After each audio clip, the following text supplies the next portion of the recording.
وہ صورت تو مجھے یاد ہے، اس میں یہ کیسے بیان ہوا ہے؟ اس میں طور پہاڑ کی قسم کھائی گئی ہے۔ اسی پہاڑ کے دامن میں بنی اسرائیل کو شریعت عطا کر کے ان کے عروج اور غلبے کا فیصلہ کیا گیا تھا۔ ساتھ میں تین کے پہاڑ اور اس پر موجود جو زیتون کے گاؤں کی قسم کھائی گئی ہے، انجیل میں واضح طور پر ان دونوں جگہوں کا نام لے کر یہ بتایا گیا ہے کہ یہی وہ جگہ ہے جہاں سے یہود کے کفر کرنے کے بعد حضرت عیسیٰ کو آسمان کی طرف اٹھایا گیا اور یہود کی سزا کا فیصلہ ہوا تھا۔ چنانچہ قرآن مجید ان مقامات کی قسم کھا کر انہیں گواہی کے طور پر پیش کرتا ہے کہ دنیا میں ہم اگر یہ سزا و جزا کرتے رہے ہیں تو یہ واقعہ اس بات کا بین ثبوت ہے کہ آخرت کی سزا و جزا بھی برحق ہے۔ پھر صحابہ کرام کے حوالے سے قرآن کریم سورہ نور میں صراحت سے یہ قانون بیان کرتا ہے کہ جو لوگ ایمان لائیں گے اور عمل صالح کریں گے ان کو ہم زمین پر خلافت اور غلبہ دیں گے۔ اس سے زیادہ صریح الفاظ میں یہ بات کیسے سمجھائی جائے کہ دنیا پر غلبہ ایمان اور عمل صالح کا نتیجہ ہے، کسی اور جد و جہد کا اس سے کوئی تعلق نہیں، نہ اسے نصب العین کے طور پر پیش کیا جا سکتا ہے۔ ایمان، اخلاق، عمل صالح یہی اصل مطالبہ ہے اور اسی پر ہمارا عروج و زوال منحصر ہے۔ عبداللہ یہ کہنے کے بعد خاموش ہوا، پھر ایک گہرے تاثر کے بعد بولا، میں مذہب کے ساتھ تاریخ کا بھی طالب علم ہوں اور پوری دیانت کے ساتھ تمہیں بتانا چاہتا ہوں کہ پچھلے 4000 برس میں یعنی حضرت ابراہیم کے بعد سے اللہ تعالیٰ نے اس قانون پر اسی طرح عمل کیا ہے کہ انسان پڑھ کر ششدر رہ جاتا ہے۔ یہود کے عروج و زوال کا تو میں تمہیں پکا بتا چکا ہوں۔ ان کی طرح مسلمانوں نے اپنی تاریخ میں 2 مرتبہ بدترین انحراف کیا، چنانچہ یہود کی طرح ان کو بھی سزا دی گئی۔ پہلے فساد کے موقع پر جیسے بخت نصر مشرق سے حملہ آور ہوا تھا، تاتاری بھی مشرق سے اٹھے اور مسلمان کو برباد کر دیا۔ پھر دوسرے فساد کے موقع پر جیسے مغرب سے رومیوں نے حملہ کیا، اسی طرح پچھلے 200 برس سے مسلمان مغربی طاقتوں سے پٹ رہے ہیں۔ چنانچہ آج بھی صورتحال سے نکلنے کا ایک ہی طریقہ ہے، ایمان و اخلاق اور عمل صالح کی دعوت کو پوری طرح اختیار کیا جائے اور غیر مسلموں تک اسلام کی دعوت پہنچائی جائے۔ سارا کے گھر میں اب صورتحال بہتر ہو چکی تھی۔ اس کی ساس کا رویہ اس کے ساتھ بہت بہتر ہو گیا تھا۔ گھر میں فیصلہ کن حیثیت سمینہ ہی کی تھی، مگر انہوں نے سارا کا وجود بھی اس گھر میں تسلیم کر لیا تھا۔ بلا شبہ اس میں اصل عامل سارا کی خدمت تھی۔ وہ ہر پہلو سے ان کی خدمت کرتی اور ان کی مددگار ثابت ہو رہی تھی۔ عادت سے مجبور ہو کر وہ اگر کچھ تلخ بات کر بھی جاتی تو سارا اسے ایسے پی جاتی جیسے کچھ ہوا ہی نہیں۔ سمینہ کو اندازہ ہو گیا تھا کہ سارا سے بہتر بہو اس گھر کے لیے ممکن ہی نہیں تھی۔ اس کا نتیجہ اب یہ نکلا تھا کہ عملاً سمینہ نے گھر سارا کے حوالے کر دیا تھا۔ وہ جو کچھ کرتی اس میں اکثر سارا سے مشورہ کر لیتی۔ یوں چند ہی دنوں میں صورتحال سارا کے حق میں ہموار ہو چکی تھی۔ اس وقت بھی سمینہ ڈرائنگ روم میں بیٹھی ہوئی تھی، جبکہ سارا اس کے ہاتھ پاؤں دبا رہی تھی۔ سمینہ کی آنکھیں بند تھیں۔ ان کو جو آرام مل رہا تھا اس کا اظہار ان کے چہرے پرسکون چہرے سے ہو رہا تھا۔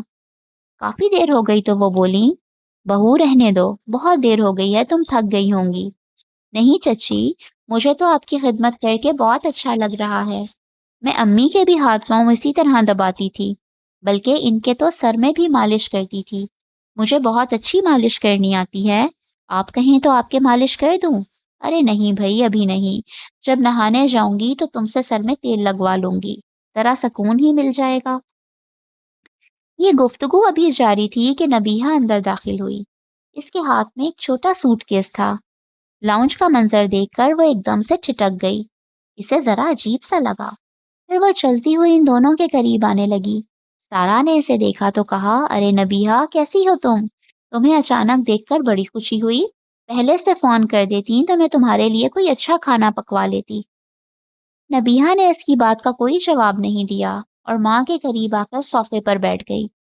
سمینہ نے سارا کی بات پر آنکھیں کھول کر نبیہہ کو دیکھا اور پوچھا، کیا بات ہے بیٹا، تمہاری شکل اتری ہوئی کیوں ہے اور یہ سوٹ کیس کس خوشی میں لائی ہو؟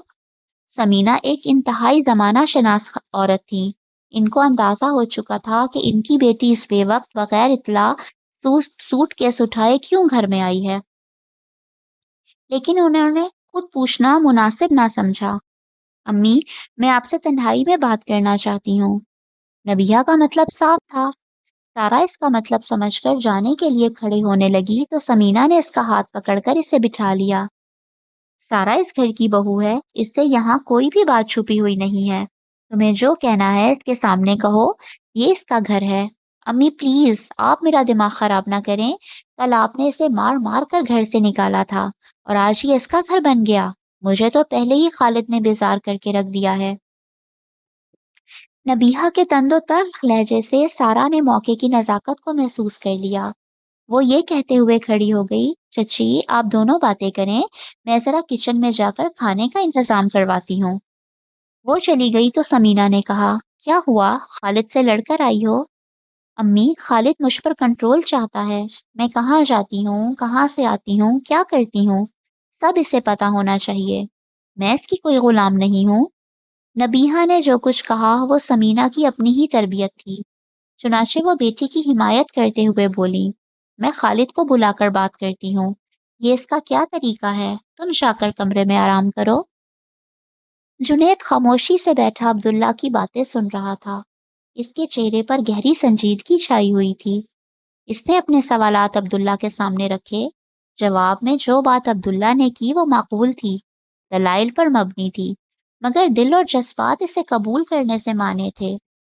اس نے ایک دفعہ پھر سوال کیا، سر مسئلہ یہ ہے کہ اگر آپ یہ کہتے ہیں کہ مسلمان چونکہ ایمان و اخلاق میں پست ہیں اور دعوت دین کا کام نہیں کر رہے، اس لیے ان پر مغلوبیت مسلط ہے، تو شاید یہ بات میں مان لیتا، مگر جب میں دیکھتا ہوں کہ غیر مسلموں کے ہاتھوں معصوم مسلمان مارے جاتے ہیں، لڑکیوں کی عزتیں پامال ہوتی ہیں، معصوم بچے تک قتل کر دیے جاتے ہیں، تو پھر آپ کی بات سے اتفاق کرنے کا دل نہیں چاہتا۔ عبداللہ نے نرمی سے اسے سمجھانا شروع کیا، دیکھیے، آپ اللہ کے قانون کو سمجھیے۔ یہ کوئی ایسی صورتحال نہیں جس پر اللہ تعالیٰ نے پہلے سے متنبع نہ کیا ہو۔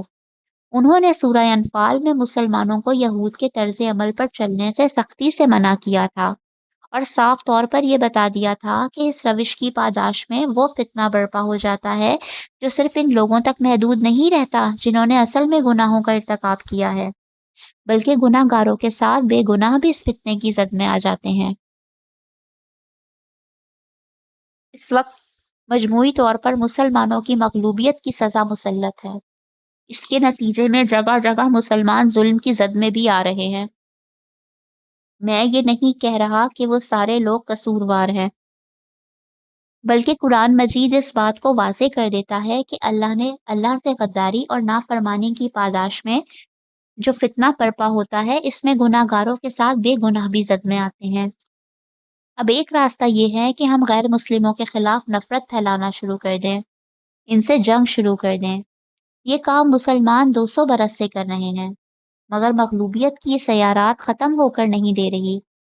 میں اصل مسئلے کو سامنے رکھ رہا ہوں، اس پر توجہ کیجیے، اس کو ٹھیک کر لیں، اس کے بعد آپ حیرت انگیز طور پر دیکھیں گے کہ آپ کی مغلوبیت غلبے میں بدل جائے گی، یعنی ایمان و اخلاق کی دعوت کو اختیار کریں اور غیر مسلموں کو دعوت دین دینا شروع کر دیں۔ جنید نے عبداللہ کی پچھلی بات کو دہراتے ہوئے کہا تو عبداللہ نے فوراً اس کی تائید کی، جی، یہی راہ نجات ہے۔ مگر پھر بھی جو بے گناہ مارے جا رہے ہیں ان کا کیا ہوگا؟ جنید نے پھر سوال اٹھایا۔ ہر بے گناہ کو آخرت میں پورا پورا انصاف ملے گا۔ جس نے رائی کے دانے کے برابر بھی ظلم کیا ہے، اس سے ظلم کا حساب لیا جائے گا۔ مظلوموں کی آنکھیں اور دل ٹھنڈے کیے جائیں گے، اور ہم کچھ نہ کریں۔ جنید اپنی بات پر مصر تھا۔ اس کا جواب یہ ہے کہ مغلوبیت کی سزا اگر اللہ کی طرف سے مقدر ہے تو آپ ظالم سے ٹکرا کر خود ٹوٹ جائیں گے، اس کا کچھ نہ بگڑے گا۔ اگر کچھ ہوگا تو یہ کہ ایک ظالم کے بعد دوسرا ظالم آ جائے گا۔ آپ اصل بات سمجھ کر کیوں نہیں دے رہے؟ ہم سب غداری کے الزام میں مسلسل حالت سزا میں ہے۔ اس الزام کو خود پر سے ہٹائیں، ایمان و اخلاق کو زندگی بنائیں، اس کے بعد دیکھیے گا کہ کس طرح تبدیلی آتی ہے۔ جب تک یہ مسلمان ظلم سہتے رہیں، جنید کوئی بات سمجھنے کے لیے تیار نہیں رکھتا تھا۔ آپ جاننا چاہتے ہیں کہ یہ مسلمان کیوں ظلم سہ رہے ہیں؟ جی بالکل، تو پھر سنیے۔ یہ آپ کے اس پندار، اس تکبر اور غرور پر ضرب لگائی جا رہی ہے کہ ہم خیر الامم ہیں، ہم بہترین امت ہیں، ہم اللہ کے چہیتے ہیں۔ اللہ اپنے چہیتوں کو ایسے نہیں چھوڑتا۔ یہ ہمارے منہ پر چانٹا مارا جا رہا ہے کہ تم لوگ خود کو میرے پسندیدہ بندے سمجھتے ہو، لیکن در حقیقت تم میرے نافرمان ہو، میرے غدار ہو۔ دیکھو میں تمہارے ساتھ کیا کرتا ہوں۔ ہم اللہ کے نیک بندے نہیں ہیں، مجموعی طور پر ہم غدار ہیں، اور ہم اس غداری کی سزا بھگت رہے ہیں۔ آئی سمجھ آپ کے؟ جنید خاموش رہا۔ عبداللہ پھر بولا، اگر غصہ کرنا ہے تو اس بات پر کیجیے کہ ہم اللہ کے نافرمان کیوں ہیں؟ کیوں ہم جھوٹ اور ملاوٹ، دھوکہ دہی، بے انصافی میں سب سے آگے ہیں؟ کیوں عدل، احسان، ایفائے عہد، ایمانداری کی صفات ہم میں سے اٹھ گئی ہیں؟ یقین جانیے جس روز آپ ان کو مسئلہ بنا کر معاشرے میں کھڑے ہو جائیں گے سب کچھ بدل جائے گا۔ مگر فی الوقت تو ہماری اصلاح کا معیار یہ ہے کہ ہم مچھروں کو چھانتے ہیں اور اونٹوں کو نگل جاتے ہیں۔ ایمان کے نام پر ہم اپنے فرقے کو پھیلاتے ہیں۔ اللہ اور اس کے رسول صلی اللہ علیہ وآلہ وسلم کی بجائے ہم لوگوں کو اپنے خاص لیڈر سے وابستہ کرتے ہیں۔ عملے صالح کے بجائے ہم چند اختلافی مسائل کو اپنی دعوت کا عنوان بناتے ہیں۔ جن اقوام تک دعوت پہنچانی ہے ہم ان سے شدید نفرت میں مبتلا ہیں۔ ایسے میں کچھ نہیں ہو سکتا۔ ذلت کی یہ تاریک رات کبھی ختم نہیں ہوگی۔ تارا تھوڑی دیر میں لوٹی تو سمینہ بیگم صوفے پر خاموش بیٹھی تھی۔ ان کے چہرے پر تفکرات تھے۔ تارا نے دریافت کیا، نبیہہ کہاں گئی؟ مجھے اس سے پوچھنا تھا کہ وہ کھانے میں کیا کھانا پسند کرے گی۔ اس کی پسند کو چھوڑو، اب وہ کچھ دن تک یہاں رہے گی۔ سب ٹھیک تو ہے؟ سارا نے قدرے حیرت سے پوچھا۔ ہاں بس خالد سے جھگڑا کر کے آ گئی ہے۔ میں خالد کو بلا کر بات کروں گی۔ اگر آپ برا محسوس نہ کریں تو بتائیں گی کہ یہ جھگڑا کس وجہ سے ہوا ہے؟ ہونا کیا ہے، خالد اس کو کنٹرول کرنا چاہتا ہے۔ نبیہہ نے تو کبھی ہماری نہیں سنی، وہ اس کے قابو میں کیا آئے گی؟ سارا خاموش ہو گئی۔ وہ کچھ کہنا چاہتی تھی مگر اسے اپنی پوزیشن کا ادراک تھا۔ سمینہ نے اسے غور سے دیکھا اور کہا، تم کچھ کہنا چاہتی ہو؟ دراصل امی، میاں بیوی کا رشتہ نازک ہوتا ہے۔ نبیہہ سے کوئی زیادتی تو ہرگز نہیں ہونا چاہیے، لیکن اس رشتے میں شوہر کو بھی کچھ برتری ہوتی ہے۔ اس حقیقت کو مانے بغیر گھر ہموار طریقے پر نہیں چل سکتا۔ اگر بات صرف اتنی ہی ہے جتنی نبیہہ بتا رہی ہے تو شاید اتنی بڑی بات نہیں ہوئی جس پر نبیہہ گھر چھوڑنے کا قدم اٹھائے، اور اگر ہم بھی ایک طرفہ طور پر نبیہہ کی حمایت کریں گے تو شاید ہم اس کی گھریلو زندگی میں زیادہ مدد نہ کریں۔ یہ میری ناقص رائے ہے، باقی جو آپ مناسب سمجھے وہ کیجیے۔ سارا نے بڑے سلیقے سے اپنی بات ساس کے سامنے رکھ دی۔ سمینہ نے گہری سانس لے کر اس کی بات سنی۔ نبیہہ کے مزاج کو میں خوب جانتی ہوں، اور ابھی تک خالد کے حوالے سے کوئی منفی بات میں نے نہیں دیکھی۔ بات تو تم ٹھیک کہہ رہی ہو، میں ابھی خالد سے بات کرتی ہوں۔ یہ کہہ کر انہوں نے اپنے موبائل سے خالد کا نمبر ملایا۔ تھوڑی دیر میں اس کی آواز آئی، السلام علیکم آنٹی، کیسی ہیں آپ؟ بیٹا بس ٹھیک ہوں، تم بتاؤ کیسے ہو؟ میں اتنا کہہ کر خالد نے بات ادھوری چھوڑ دی۔ سمینہ نے اس کی کیفیت کو محسوس کر کے کہا، بیٹا تمہارے اور نبیہہ کے بیچ سب ٹھیک ہے؟ ٹھیک کیا ہونا ہے آنٹی، وہ مجھ سے لڑ کر گھر چھوڑ کر گئی ہے۔ مگر خیریت ہوا کیا تھا؟ یہ تو آپ اس سے پوچھئے۔ بیٹا مگر میں تم سے جاننا چاہتی ہوں کہ کیا ہوا تھا۔ آنٹی میری اور نبیہہ کی شادی ہوئی ہے، میں اس کا شوہر ہوں، مگر وہ نہ مجھ سے کچھ پوچھتی ہے نہ کچھ بتاتی ہے۔ ہر جگہ اپنی مرضی اور منمانی کرتی ہے۔ میں کچھ پوچھ لیتا ہوں تو ناراض ہو جاتی ہے۔ آج بھی اتنی ہی سی بات پر جھگڑا ہوا ہے اور وہ چلی گئی۔ اچھا بیٹا میں اسے سمجھاؤں گی، تم بھی اس سے بات کر لو اور آ کر اسے لے جاؤ۔ آنٹی وہ میری کوئی بات سنتی تو گھر ہی سے نہ جاتی، اب تو وہ خود گئی ہے، خود ہی آئے گی۔ اس کے ساتھ ہی فون بند ہو گیا۔ سمینہ نے ایک لمحے کو فون کو دیکھا اور پھر سارا کو خالد کے ساتھ ہونے والی پوری گفتگو سے آگاہ کر دیا۔ پھر ٹھنڈی آہ بھر کر بولی، مجھے تو کچھ سمجھ میں نہیں آتا، میں اپنی بیٹی کو جانتی ہوں، اسے کیسے سمجھاؤں؟ سارا نے ان کو حوصلہ دیتے ہوئے کہا، آپ بے فکر رہیں، میں نبیہہ سے بات کر کے اسے سمجھاتی ہوں۔ جنید کی سمجھ میں عبداللہ کی باتیں تو آ رہی تھیں، مگر برسا برس سے جو گرہیں لگیں تو وہ شاید اتنی آسانی سے کھلنے والی نہیں تھیں۔ اس نے ایک اور سوال کیا، لیکن کیا جہاد اس مسئلے کا حل نہیں؟ کیا اس کے ذریعے سے آج ہم دنیا پر غالب نہیں ہو سکتے؟ جہاد بلا شبہ دین کا ایک انتہائی اہم اور مقدس حکم ہے، تاہم قرآن مجید اور سیرت طیبہ سے یہ معلوم ہوتا ہے کہ اگر ایمان و اخلاق میں کمی ہے تو جہاد بھی اس مسئلے کا کوئی حل نہیں۔ دیکھیے، جنگ احد اور جنگ حنین کی ابتدا میں کیا ہوا تھا؟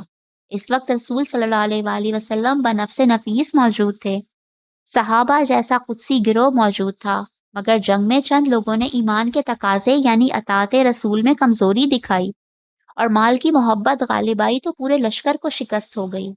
جنگ حنین میں اپنی تعداد پر زام پیدا ہوا تو اللہ تعالیٰ کی نصرت روٹ گئی اور ابتدا میں شکست اٹھانی پڑی۔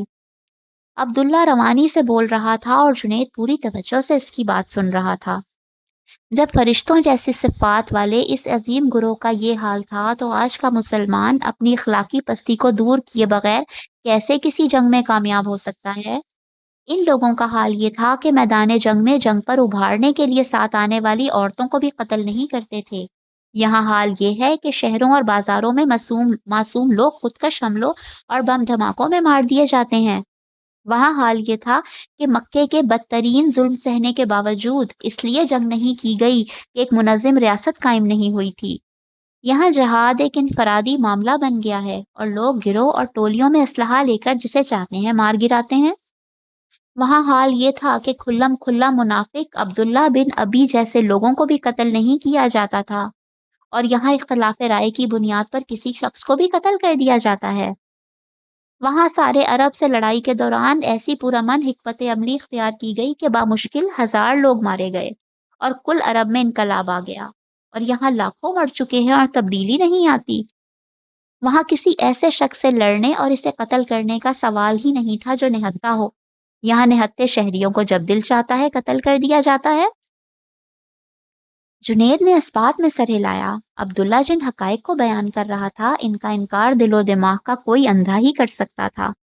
میرے بھائی، یہ ساری علامت اس بات کی ہیں کہ انہوں نے اگر جہاد کیا تو ایمان و اخلاقی کے تقاضوں کو پورا کیا اور پوری پاسداری سے کیا، اور یہاں ایمان بھی ناقص ہے اور اخلاق بھی ناقص ہے۔ سب سے بڑھ کر یہ کہ وہ جہاد تو ظلم کے خلاف کیا جاتا تھا، یہاں تو ہم خود مجرم ہیں، خود ظالم ہیں، ہمیں تو خدا کی طرف سے مغلوبیت کی سزا ملی ہے۔ یاد رکھیے کہ خدا کے خلاف جہاد نہیں ہو سکتا، اس کے معاملے میں تو صرف یہ توبہ ہو سکتی ہے۔ یاد رکھیے کہ خدا کے خلاف جہاد نہیں ہو سکتا، اس کے معاملے میں تو صرف توبہ ہو سکتی ہے۔ میں آپ کو توبہ کی طرف بلاتا ہوں۔ اس سرزمین پر ہزاروں معصوم بے گناہوں کا خون اسلام کے نام لیواؤں نے اسلام کے نام پر بہایا ہے۔ اسلام کے نام لیواؤں نے نظریاتی اور فرقہ وارانہ بنیادوں پر قاتلوں کی حمایت کی ہے اور ان کو تحفظ بھی دیا ہے۔ یہ ناقابل معافی جرم ہے۔ میں آپ کو توبہ کی دعوت دیتا ہوں، ورنہ خدائے ذوالجلال کی عزت اور جلال کی قسم، اس جرم کے مرتکب ایک شخص کو بھی معافی نہیں ملے گی۔ انسانی جان کی حرمت کو پامال کرنے والے دنیا اور آخرت دونوں میں رسوا ہوں گے۔ یہ کہتے ہوئے عبداللہ کے لہجے میں ایسا جلال تھا کہ جنید لرز اٹھا۔ زاریوس کے سامنے سوگیال اور منایوس بیٹھے ہوئے تھے۔ آج اس نشست میں سردار ان کا کوئی ساتھی بھی موجود نہیں تھا۔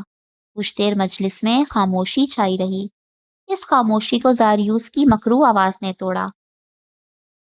میں نے آج آپ دونوں کو اس لیے بلایا ہے کہ یہ بتا سکوں کہ میں نے اپنے حصے کا کام کر لیا ہے۔ عبداللہ کے خلاف کچھ لوگوں کو تیار کر لیا ہے جو اس کے خلاف فیصلہ کن ضرب لگائیں گے۔ مجھے یقین ہے کہ ہم اپنے مقصد کو حاصل کرنے میں کامیاب ہو جائیں گے۔ بہت خوب محترم المقام زاریوس، آپ سے ہمیں یہی توقع تھی۔ سوگیال نے تحسین آمیز لہجے میں زاریوس کو داد دی۔ اس موقع پر منایوس نے مداخلت کرتے ہوئے ایک سوال اٹھایا۔ محترم سردار زاریوس، آپ نے اس بات کو یقینی بنا لیا ہے نا کہ یہ لوگ پیچھے نہیں ہٹیں گے؟ زاریوس نے گھور کر منایوس کو دیکھا تو اس نے گڑبڑا کر سر نیچے جھکا لیا۔ زاریوس ناراضگی کے عالم میں بولا، نوجوان، تم ابھی زاریوس کو نہیں جانتے۔ میرا وار کبھی ناکام نہیں جاتا، میرا نشانہ کبھی خطا نہیں ہوتا۔ تم سمجھتے ہو کہ میں ایک دفعہ وسوسہ ڈال کر پیچھے ہٹ جاتا ہوں؟ میں انسان کے دلوں میں وسوسے ہی نہیں ڈالتا بلکہ انہیں پورا منصوبہ بھی سجھاتا ہوں۔ ہر شخص کو اس کے کام کے لیے تیار کرتا ہوں، ان کے معاونین اور اعلیٰ کار افراد کو ان سے تعاون کرنے پر تیار کرتا ہوں، مسلسل وسوسہ انگیزی کر کے ان کے دل کو مضبوط کرتا ہوں۔ یہ سب ایک دفعہ وسوسہ ڈالنے سے نہیں ہوتا۔ لوگ جب تک میرے رنگ میں نہ رنگ جائیں میں ان کا پیچھا نہیں چھوڑتا۔ میں معافی چاہتا ہوں سردار زاریوس، میرے سوال کا مطلب آپ کی صلاحیت پر شک کرنا ہرگز نہ تھا۔ میں تو بس یہ جاننا چاہتا تھا کہ وار ایسا ہو کہ دشمن بچ نہ سکے۔ سردار نے ہم تینوں سے بڑی توقعات وابستہ کی ہیں۔ منایوس نے معذرت کی تو سوگیال نے بھی اس کی تائید کرتے ہوئے کہا، محترم سردار زاریوس، آپ کی صلاحیت تو ہر شخص سے بالاتر ہے، مگر میں سمجھتا ہوں کہ ہم کو ہر پہلو سے وار کرنا چاہیے۔ پھر وہ اپنی بات کی وضاحت کرتے ہوئے بولا، میرا مطلب یہ ہے کہ اس عظیم خدمت میں ہمیں بھی اپنی اپنی صلاحیتوں کے جوہر دکھانے کا موقع ملنا چاہیے۔ میں یہ تجویز کرتا ہوں کہ میں عبداللہ کے گھر کے اندر سے اس پر وار کر کے اسے کمزور کرنے کی کوشش کروں گا تاکہ وہ خوفزدہ ہو کر اپنا کام روک دے۔ میں اس کی بیوی کو اپنے وسوسوں کا نشانہ بناتا ہوں۔ سوگیال کو اس کی بات سے حوصلہ ملا اور منایوس بولا، بالکل، یہی میرا بھی مدعا تھا۔ میں تو عبداللہ کو کسی حسینہ کے ذریعے سے ورغلانے کی کوشش کرتا ہوں۔ ایک دفعہ بھی میرے فتنے کا شکار ہو گیا تو خدا سے غافل ہو جائے گا۔ اس کی یہی غفلت اس کے ارد گرد موجود دفاعی حصار کمزور کر دے گی، جو خدا کی یاد کی وجہ سے اس کو محفوظ رکھتا ہے۔ خدا کی یاد ہی وہ چیز ہے جس کی بنا پر خدا اپنے بندوں کو یاد رکھتا ہے۔ بندہ غافل ہو جاتا ہے تو خدا بھی توجہ ہٹا لیتا ہے۔ یوں عبداللہ کو نشانہ بنانا آسان ہو جائے گا۔ ان دونوں کا جوش دیکھ کر زاریوس نے فیصلہ سنا دیا، گرچہ سردار نے تمہاری باتوں سے پہلے بھی اتفاق نہیں کیا تھا، مگر میں تم سے متفق ہوں کہ تمہیں بھی اپنے جوہر دکھانے کا موقع ملنا چاہیے۔ تم دونوں اپنا اپنا کام شروع کرو، میں بھی فیصلہ کن حملے کی تیاری کرتا ہوں، اور یاد رکھنا، جس روز یہ لوگ عبداللہ پر حملے کے لیے تیار ہوں گے، ہم سب کو وہاں موجود رہنا ہوگا تاکہ حملہ آوروں کو مسلسل وسوسہ انگیزی کر کے ان کے دل مضبوط بنائے جائیں۔ ہم اس بدبخت عبداللہ کی جان لے کر ہی چلیں گے۔ سوگیال اور منایوس دونوں نے اس بات میں گردن ہلا دی۔ یہ داؤد کے جانے کے بعد چوتھا روز تھا۔ عبداللہ اپنی اسٹڈی میں مطالعہ کر رہا تھا کہ نائمہ دروازہ کھول کر اندر آئی۔ وہ کچھ گھبرائی ہوئی تھی۔ اس نے اندر آتے ہی کہا، میرے کچھ جاننے والوں نے مجھے کچھ ای میل بھیجی ہیں۔ آپ کے خلاف تو بہت پروپیگنڈا ہو رہا ہے۔ وہ کہتے ہیں کہ آپ گمراہ انسان ہیں، یہودیوں کے ایجنٹ ہیں، عیسائیت کو پھیلا رہے ہیں، آپ منکر جہاد ہیں۔ عبداللہ نے نائمہ کی بات سن کر اطمینان سے اسے دیکھتے ہوئے جواب دیا، مجھے پتا ہے نائمہ کہ کیا ہو رہا ہے اور یہ کون کر رہا ہے، تو پھر مجھے بہت ڈر لگ رہا ہے۔ نائمہ کی آواز میں وسوسوں کے ناک لہرا رہے تھے۔ تمہیں کیا شیطان سے ڈر لگ رہا ہے؟ عبداللہ نے اسی اطمینان سے نائمہ سے کہا جس کے چہرے پر شیطان کا نام سن کر سوالیہ نشان آ گیا تھا۔ ان سب کے پیچھے شیطان کام کر رہا ہے۔ انسانوں میں سے کچھ لوگ جب ایمان اور اخلاق سے عاری ہو جاتے ہیں تو وہ شیطان کا سب سے آسان نشانہ بن جاتے ہیں۔ شیطان انہی لوگوں کو اپنا ایجنٹ بنا لیتا ہے۔ یہ احمق شیطان کے کام کو کوئی دینی کام سمجھ کر آگے بڑھاتے رہتے ہیں۔ عبداللہ کی بات پر نائمہ جھلا اٹھی۔ اس نے پریشانی کے عالم میں کہا، شیطان کو ابھی آپ کونے میں رکھیں۔ آپ جانتے ہیں کہ آج کل ایسی باتوں کا مطلب کیا ہوتا ہے؟ یہ لوگ اس طرح کا پروپیگنڈا کر کے اپنے دہشت گرد ساتھیوں کے سامنے قتل کا ایک ہدف رکھتے ہیں۔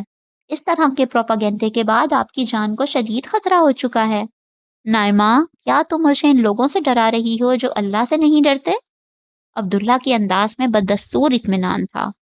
نائمہ نے پیشانی پر ہاتھ مارتے ہوئے کہا، عبداللہ، آپ کیوں نہیں سمجھ رہے؟ اس ملک میں 60,000 سے زیادہ لوگ مارے جا چکے ہیں۔ قتل کرنے والے قتل کرتے ہیں اور پھر جھوٹا پروپیگنڈا کرنے والے ان کے یہ حمایتی جھوٹ اور پروپیگنڈے کی دھول اڑا کر لوگوں کا دھیان ان دہشت گردوں سے ہٹا کر دوسری طرف لگا دیتے ہیں۔ عبداللہ، آپ بھی مارے جائیں گے اور کچھ نہیں ملے گا، اور کوئی کچھ بھی نہیں بولے گا، کسی کا کچھ نہیں بگڑے گا، ہم برباد ہو جائیں گے۔ نائمہ یہ کہتے ہوئے رونے لگی۔ عبداللہ اپنے نشست سے کھڑا ہو گیا۔ وہ نائمہ کے قریب آ کر بولا، نائمہ، میری ایک بات یاد رکھنا، میں کسی فرقے، کسی نسل، کسی قوم کی جنگ نہیں لڑ رہا ہوں، میں اللہ کی جنگ لڑ رہا ہوں۔ یہ جنگ لڑنے والوں کو شیطان انسانوں میں سے اپنے ساتھیوں کے ذریعے سے ہمیشہ ڈراتا ہے، مگر اللہ کا حکم ہے کہ ان سے نہیں، اللہ سے ڈرنا چاہیے۔ اللہ رب العالمین کوئی جنگ نہیں ہارتا، اللہ والے بھی نہیں ہارتے۔ پھر سن لو نائمہ، اللہ نہیں ہارتا، اللہ والے بھی نہیں ہارتے۔ تمہیں شاید ابھی میری بات اجنبی لگے، لیکن ایک دن آئے گا میں تمہیں اپنے یہ الفاظ دہرا کر یاد کرواؤں گا۔ آپ ٹھیک کہتے ہیں، مگر ان لوگوں کا کیا کیا جائے؟ یہ تو آپ کے پیچھے لگ گئے ہیں۔ وہ کچھ سمجھنے پر تیار نہ تھی، تاہم اب اس نے رونا بند کر دیا تھا۔ نائمہ، اللہ تعالیٰ کہتے ہیں کہ ان لوگوں سے مت ڈرو، مجھ سے ڈرو، ہمیں اللہ سے ڈرنا چاہیے۔ ہمیں بس یہ خیال رکھنا ہے کہ ہم کوئی ایسا کام نہ کریں جو اللہ کو ناراض کر دے۔ یہ سب سے اہم ہے۔ اگر ہم ایمان و اخلاق کے تقاضوں کو پورا کر رہے ہیں تو ہم کو سرکار دو عالم کا وہ فرمان یاد رکھنا چاہیے جس میں آپ اللہ تعالیٰ کا ارشاد بیان کرتے ہیں کہ جس نے میرے کسی دوست سے دشمنی کی، میرا اس کے خلاف اعلان جنگ ہے۔ وہ خود قرآن میں کہتے ہیں کہ اللہ اہل ایمان کا کارساز ہے، پھر ہم کیسا؟ یہ سب سر آنکھوں پر، لیکن پھر بھی آپ احتیاط کریں۔ مجھے اپنا کام کرنا ہے، اللہ کی بات، اس کا قانون اور اس کے حبیب صلی اللہ علیہ وآلہ وسلم کی دعوت بے کام و کست لوگوں تک پہنچانی ہے۔ اگر یہ کام بند کر دیا تو پھر شیطان جیت جائے گا۔ میری زندگی میں شیطان نہیں جیت سکتا۔ اور نائمہ، کسی کو تو سچ بولنا ہوگا، کسی کو تو پہلا پتھر مارنا ہوگا۔ مگر زندگی بہت قیمتی ہوتی ہے۔ ہاں، زندگی بہت قیمتی ہوتی ہے، مگر اتنی نہیں کہ انسان سچ بولنا چھوڑ دے۔ اور اب تم ہمت سے کام لو۔ نائمہ، زندگی اور موت اللہ کے ہاتھ میں ہے، بے شک اس کے ہاتھ میں ہے، مگر اللہ ہی کا تو حکم ہے کہ انسان اپنی حفاظت کا بندوبست کرے۔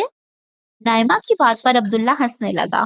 چلو، اس بہانے بہت عرصے بعد نوجوانی والی بحث کرنے والی نائمہ دوبارہ زندہ ہوئی ہے۔ پھر وہ ایک لمحے خاموش ہو کر بولا، یاد رکھنا نائمہ، ہم سب خدا کی بساط کی ادنا مہرے ہیں۔ شطرنج کی بساط پر بعض اوقات مخالف کو شہ مات دینے کے لیے کسی مہرے کو پٹوا دیا جاتا ہے۔ اگر اس بساط پر خدا کا فیصلہ یہ ہے کہ کسی کو شہ مات دی جائے تو پھر کسی نہ کسی مہرے کو تو پٹوانا ہی پڑے گا۔ عبداللہ کی بات کا مطلب سمجھتے ہی نائمہ دوبارہ رونے لگی۔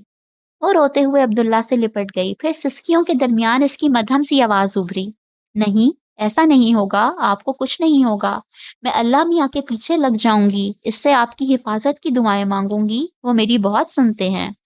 بہت ہو گیا نائمہ، ان لوگوں نے خدا کے دین کو بہت بدنام کر دیا ہے۔ میرے آقا رحمت للعالمین تھے، مگر انہوں نے اسلام کو خوف اور دہشت کا عنوان بنا دیا ہے۔ اب ان پر فیصلہ کن اتمام حجت کا وقت آ گیا ہے، اب فیصلہ ہو کر رہے گا۔ وہ پھر روتی ہوئی نائمہ کو خود سے الگ کرتے ہوئے مخاطب ہوا، اور دیکھو، مجھے کمزور مت کرو، یہ شیطان ہے جو تمہارے ذریعے سے مجھے کمزور کر رہا ہے۔ تم کمزور ہوگی تو میں بھی کمزور ہو جاؤں گا، تم طاقتور رہو گی تو میں بھی طاقتور رہوں گا۔ تم اللہ پر بھروسہ رکھو، کوئی شخص اللہ کے فیصلے کے بغیر اس دنیا سے رخصت نہیں ہو سکتا۔ اگر اس نے فیصلہ کر لیا ہے تو میں کسی حادثے میں، کسی بیماری سے بھی ٹھیک اسی وقت رخصت ہوں گا جو میرے لیے لکھا جا چکا ہے، اور اگر اس کا فیصلہ نہیں ہے تو ساری دنیا بھی میرا کچھ نہیں بگاڑ سکتی۔ اس لیے شیطان کے وسوسوں میں آ کر اپنے آپ کو اور مجھے کمزور مت کرو، میرا ساتھ دو۔ جنت کے بلند درجات بلند حوصلے سے ملتے ہیں۔ یاد رکھو نائمہ، اللہ نے یہ دنیا امتحان کے لیے بنائی ہے، مگر اکثر وہ انسان کا امتحان نہیں لیتے، صرف حوصلے کا امتحان لیتے ہیں۔ عبداللہ کی آخری بات سن کر نائمہ کو ایک زبردست جھٹکا لگا۔ برسوں پرانی یادیں، برسوں پرانی یادیں پھر تازہ ہو گئیں۔ اسے بہت کچھ یاد آ گیا۔ عبداللہ سے اپنی شادی سے قبل آنے والا خواب یاد آ گیا۔ اثر کی وہ شخصیت یاد آ گئی جس نے اس کی سوچ اور شخصیت کو بدل دیا تھا۔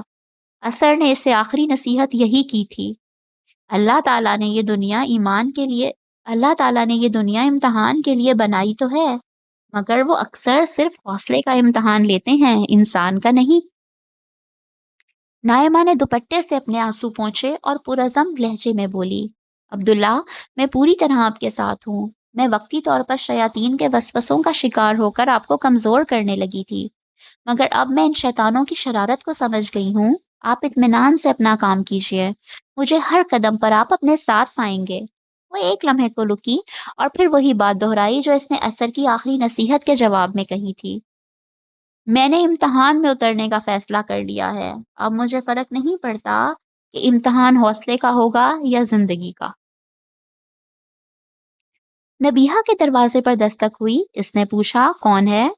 دروازہ دھیرے سے کھلا اور سارا اندر آتے ہوئے کہا، کیا میں کچھ دیر کے لیے تمہارے پاس آ سکتی ہوں؟ نبیہا نے قدرے بیزاری سے کہا، آ جاؤ۔ سارا آہستہ سارا آہستگی سے اندر داخل ہوئی اور مسحری پر لیٹی ہوئی نبیہا کے پاس آ کر بیٹھ گئی۔ نبیہا، مجھے تم سے سوری کہنا تھا، دراصل میری وجہ سے امی نے تم سے اس طرح بات کی۔ یہ گھر میرا نہیں، تمہارا ہی ہے۔ تمہاری اطلاع کا شکریہ، ویسے مجھے پتا ہے یہ گھر میرا ہے۔ نبیہا نے طنزیہ لہجے میں کہا، اور ہمیشہ تمہارا ہی رہے گا۔ سارا نے اس کے لہجے کی کاٹ کو نظر انداز کرتے ہوئے اسی نرمی کے ساتھ کہا۔ پھر سارا کھسک کر بستر پر ناراض نائمہ کے ذرا قریب ہوئی اور اس کے سر کو سہلاتے ہوئے بولی، تمہارے بال کتنے ریشمی ہیں، کتنے خوبصورت ہیں۔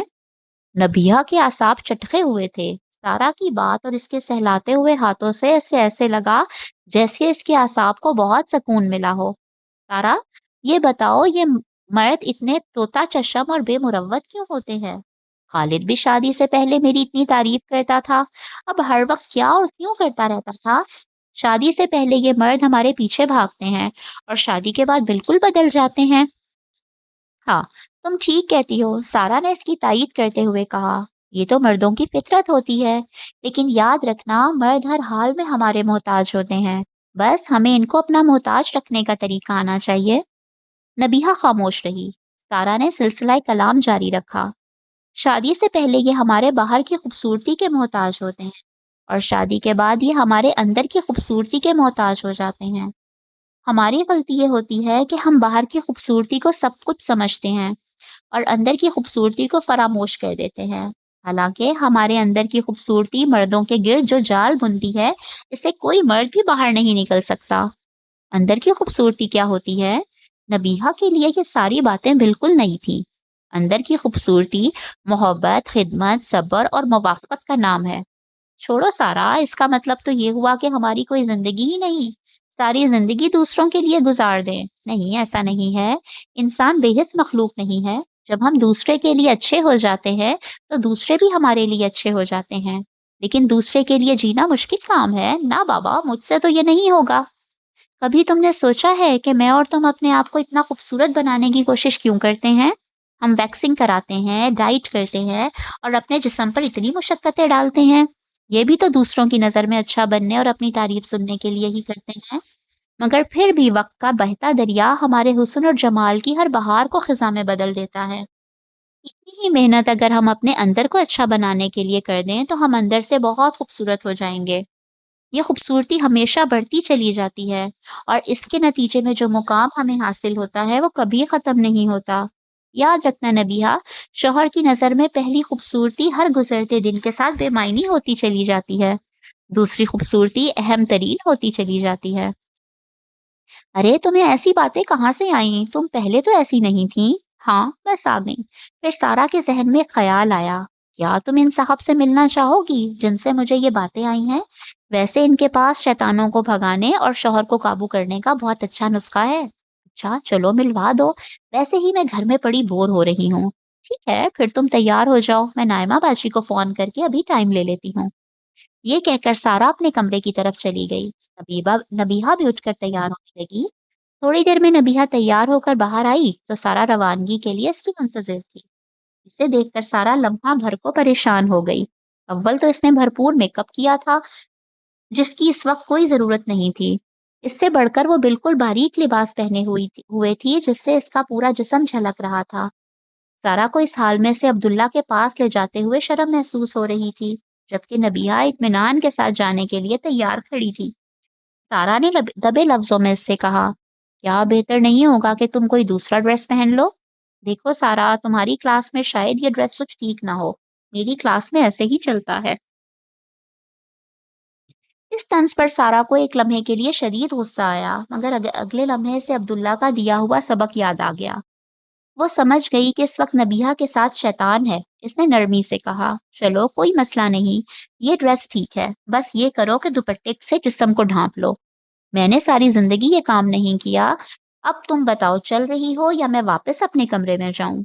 نبیہا نے گاڑی کی چابی ہوا میں لہراتے ہوئے فیصلہ کن انداز میں کہا۔ سارا نے بے بسی سے جواب دیا، ٹھیک ہے چلو۔ راستے میں وہ تھوڑا پریشان تھی، پھر اسے عبداللہ کی عادت کا خیال آیا کہ وہ اس طرح کی خواتین کو پہلے دن ہی حیا کا واس کبھی نہیں کرتا۔ اسے یقین تھا کہ عبداللہ کوئی ایسی بات نہیں کرے گا جس سے نبیہا بھڑک اٹھے، یہ سوچ کر وہ مطمئن ہو گئی۔ یہ میری نند ہے عبداللہ بھائی، ان کا نام نبیہا ہے۔ ان کے اور ان کے شوہر کے بیچ تھوڑے اختلاف ہو گئے ہیں، میں ان کو آپ کے پاس لائی ہوں تاکہ آپ ان کی رہنمائی کریں۔ سارا نے ایک ہی سانس میں نبیہا کا تعارف اور اپنی آمد کا مقصد بیان کر دیا۔ وہ نبیہا کے ساتھ ہی صوفے پر بیٹھ گئی، جبکہ سامنے عبداللہ تھا۔ نائمہ ان سب کو چائے پیش کر رہی تھی۔ اس کے بعد وہ بھی عبداللہ کے برابر میں بیٹھ گئی۔ سارا نے آنے سے قبل نائمہ کو فون کر کے اپنے آنے کا مقصد بتا دیا تھا۔ ساتھ میں نبیہہ اور اس کے مسئلے اور مزاج کی پوری تفصیل بھی نائمہ کو بیان کر دی تھی، جو اس نے عبداللہ کو بتا دی تھی۔ سارا بتا رہی تھی کہ آپ کے پاس شوہر پر قابو پانے کا کوئی وظیفہ بھی ہے۔ سارا کی بات ختم ہوئی تو نبیہہ نے اپنے آنے کا مقصد ایک مختلف انداز میں بیان کیا۔ شوہر قابو کرنے والی بات پر سارا نے شوہر کو قابو کرنے والی سارا کی بات میں اس نے نسخے کو وظیفے سے بدل دیا تھا۔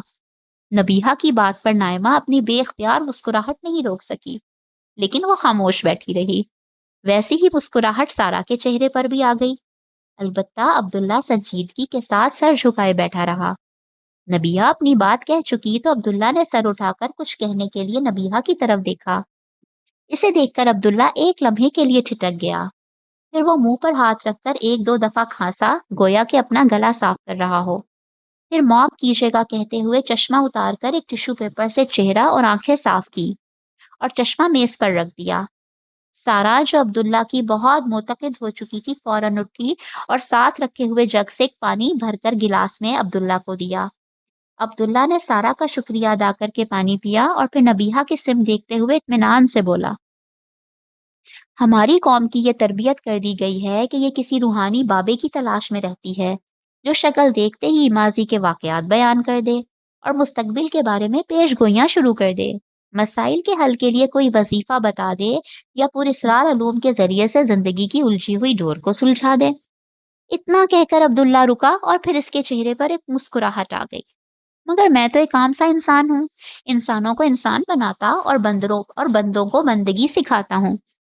اپنے آقا نبی کریم صلی اللہ علیہ وآلہ وسلم کی پیروی میں لوگوں کو یہ بتاتا ہوں کہ انسان کی سیرت اور اس کی عادت دنیا اور آخرت دونوں کی فاتح ہے، اور اس کا اخلاق خالق اور مخلوق دونوں کی نظر میں اسے عزت دلواتا ہے۔ اب رہا آپ کا مسئلہ تو نبیہہ بی بی، پہلے یہ بتائیں کہ آپ کے اور آپ کے شوہر میں وجہ اختلاف کیا ہے؟ دراصل ہماری محبت کی شادی تھی، مگر اب ان کا رویہ بدل گیا ہے۔ دیکھیے، یہ ایک بالکل فطری چیز ہے۔ مرد شادی کے بعد بدلتا ہے اور عورت بچے پیدا ہونے کے بعد بدل جاتی ہے۔ جس طرح ایک عورت کے لیے ممکن نہیں رہتا کہ اولاد کے ہونے کے بعد شوہر کو 100% وہی توجہ دے جو پہلے تھی، اسی طرح مردوں کے لیے یہ ممکن نہیں ہوتا کہ شادی کے بعد خاص کر اپنی پسند کی شادی ہے تو وہی رویہ رکھیں جو پہلے تھا۔ نبیہہ ایک لمحے کے لیے ہکا بکا رہ گئی۔ اس نے اس پہلو سے کبھی یہ نہ سوچا تھا۔ پھر وہ کچھ سوچ کر بولی، مگر عورت تو اولاد کے معاملے میں مجبور ہوتی ہے۔ مرد کی بھی مجبوری سمجھیے، وہ بھی اپنے ہارمونز کے ہاتھوں مجبور ہوتا ہے۔ اس کے ہارمونز اس کی نظر میں محبوبہ کا ایک انتہائی پرکشش پورٹریٹ بناتے ہیں۔ شادی کے بعد یہ پورٹریٹ ایک ایسی کلوز اپ تصویر میں بدل جاتا ہے جو واقعی حسین بھی ہو تب بھی حسین نہیں لگتا۔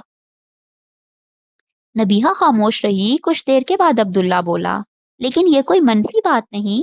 اصل محبت تو شادی کے بعد ہوتی ہے، جب لوگ ایک دوسرے کا خیال کرتے ہیں۔ ہاں، مگر خالد تو میرا خیال نہیں کرتے، وہ مجھے آزاد نہیں چھوڑتے، ہر معاملے میں مداخلت کرتے ہیں۔ آپ کو اپنی سسرال سے کوئی شکایت ہے؟ نہیں، سسرال والے کسی معاملے میں دخل نہیں دیتے۔ آپ تو پھر بہت خوش نصیب ہیں، ہمارے یہاں بیشتر مسائل تو اسی وجہ سے پیدا ہوتے ہیں۔ اب رہا شوہر کا سوال تو یہ فرمائیے کہ گرمیاں آتی ہیں تو گرم موسم سے نمٹنے کے لیے آپ کیا کرتی ہیں؟ نبیہہ کی سمجھ میں نہیں آیا کہ اس سوال کا اس مسئلے سے کیا تعلق ہے۔ ہم اے سی اور پنکھے کھول لیتے ہیں، لون کے ہلکے کپڑے پہنتے ہیں، دھوپ میں کم نکلتے ہیں۔ اب یہ بتائیے کہ یہ سارے کام کرنے کی بجائے آپ اگلی گرمیوں میں گرمی دور کرنے کا کوئی وظیفہ ڈھونڈنے لگیں یا لوگوں سے شکایت کرتی رہیں تو گرمی سے نجات تو نہیں ملے گی، یا مل جائے گی؟ ظاہر ہے نہیں ملے گی۔ نبیہہ نے سر ہلاتے ہوئے عبداللہ سے اتفاق کیا۔ بس، پھر یہی زندگی کے ہر مسئلے کو حل کرنے کا راز ہے۔ دوسروں کی شکایت کرنے کی بجائے خود ایڈجسٹمنٹ کر لیں، اور شادی کے رشتے کو تو کبھی اس ایڈجسٹمنٹ اور موافقت کے بغیر کامیاب بنایا ہی نہیں جا سکتا۔ مگر مجھ سے یہ نہیں ہوگا، ویسے بھی شوہر گرمی کا موسم نہیں ہوتا۔ نبیہہ اتنی آسانی سے ہار ماننے والی نہیں تھی۔ سرد و گرم موسم کی طرح میاں بیوی بھی اللہ کے فیصلے کے تحت انسانوں کو ملتے ہیں۔ ہر مرد اور ہر عورت کا الگ موسم ہوتا ہے۔ ہمیں اس موسم کی شکایت کرنے کی بجائے اس کے ساتھ ایڈجسٹمنٹ سیکھنی چاہیے۔ مگر میں ایڈجسٹمنٹ کیوں کروں؟ وہ کیوں نہیں کرتا؟ نبیہا نے ایک نیا سوال داغ دیا۔ چلیے آپ نہ کیجیے، مگر نتیجہ یہ نکلے گا کہ ساری زندگی گھر ایک میدان جنگ بنا رہے گا، یا پھر علیحدگی کی نوبت آ جائے گی۔ ان دونوں صورتوں میں آپ ہی کا نقصان ہوگا۔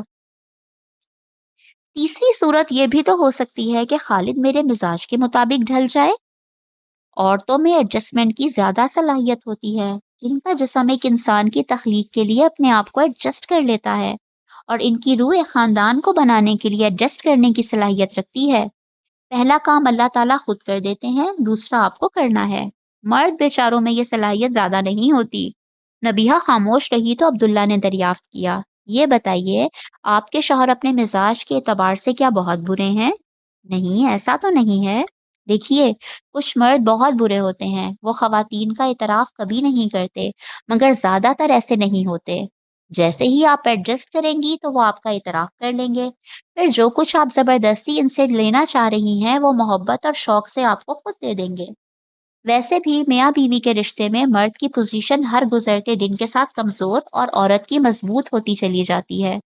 یہ کام محبت کرتی ہے، اسے آپ انانیت سے کرنا چاہیں گی تو سب کا نقصان ہوگا۔ میرے لیے یہ مشکل ہے۔